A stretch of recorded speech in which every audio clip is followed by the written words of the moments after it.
can see this was a way people are passing here, and time after time it become a dumping site. So everyone was dumping his garbage there. All the people who are staying around here are dumping their garbage here. Even people are coming from far to come and dump their garbage here. Time after time we come and make ourselves like a group, and some of my family come together and we try to take out the waste and put in the sack and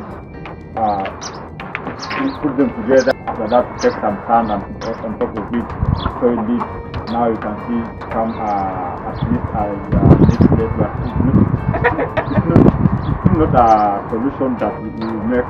I think now the chicken project that will come with will be a solution, because most of the tenants or neighbors who are used to dump their garbage here will be coming to take the organic and put them on the side and start to feed the chicken.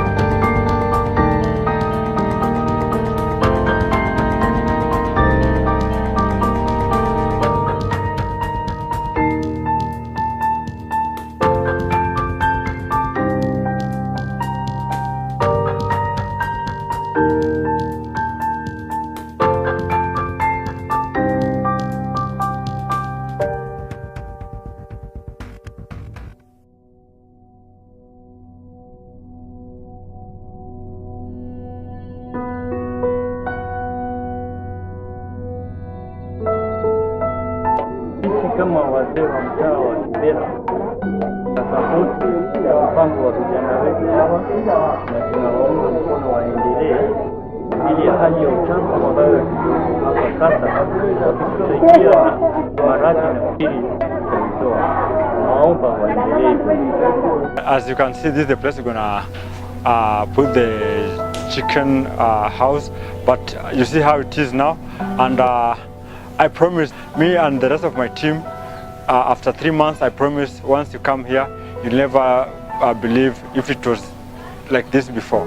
So, with the waste to chicken project, I'll change this place. And I was to change it before, but they always come and dump because they don't have a place to dump.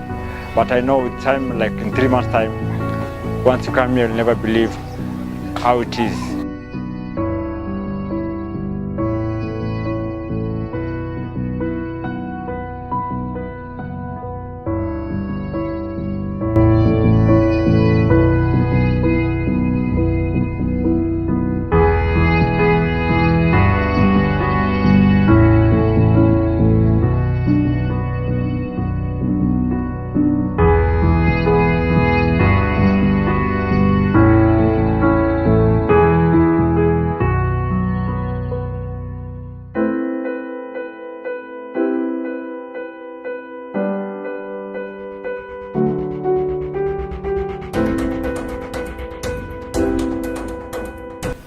Mimi nimejiunga na hii mradi wa kuku ili tujimarisha wamama kama wa Kibera, tukue na hii mradi, na nimefurahia na hii maneno ya takataka kurecycle ili tusikue na uchafu Kibera, na hii ugonjwa wa kipindupindu, kolera ili na kansa, ili wamama wasikuje wakapata na hii ugonjwa. Naitwa Violet Lodeni.